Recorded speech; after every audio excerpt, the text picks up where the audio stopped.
Welcome back and hello if you are new, guys. I hope all of you have had a fantastic week. So this week I'm going to be talking about potentially one of, I think, the most unique releases to come out so far this year, which is the fantastic avant-garde death metal, black metal extravaganza that is Ad Nauseam's Imperceptible Impulse.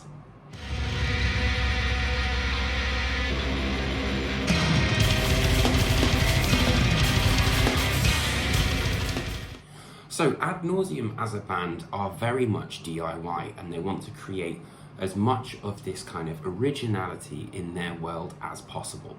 All Ad Nauseam records are not only self-produced, but each member researches, designs, and actually builds various materials that will actually be used in the production itself. And the reason for that is because the band want to capture what is essentially the purest distillation of the instrument's own sound, rather than relying on mixing and the various production techniques to really kind of bolster the weight of the sound. And personally, I think they've achieved that brilliantly. You can hear every instrument on this album and, you know, they kind of talk to each other in a nice dialogue, but there's no one necessarily shouting over the others, which I thought was cool.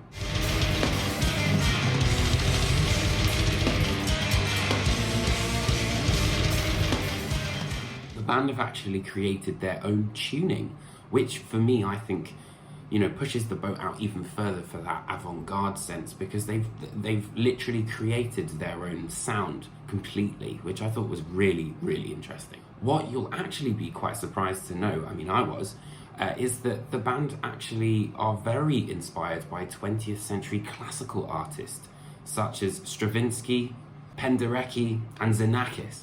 It's all quite theory driven, but you don't necessarily need a degree to enjoy the music, and that's where I think Ad Nauseam are so great.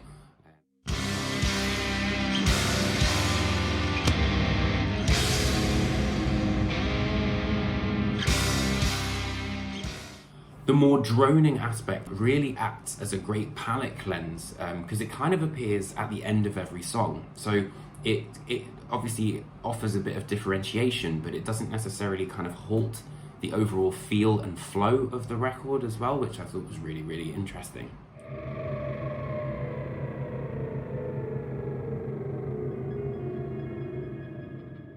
But I think one of the coolest things is that instead of having this massive crescendo right at the end of the album, on A Human Interface to No God, it almost kind of just disappears back into the abyss.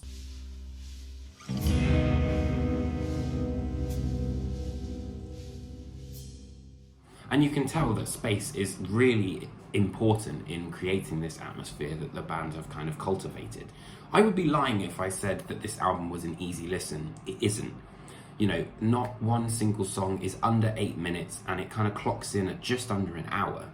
It demands your attention, but if you were able to give your full attention to this album, you'll really unearth something fantastic.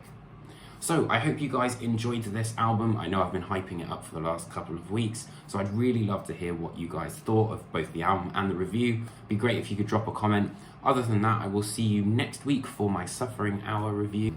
Take care, my friends, and I'll see you very soon.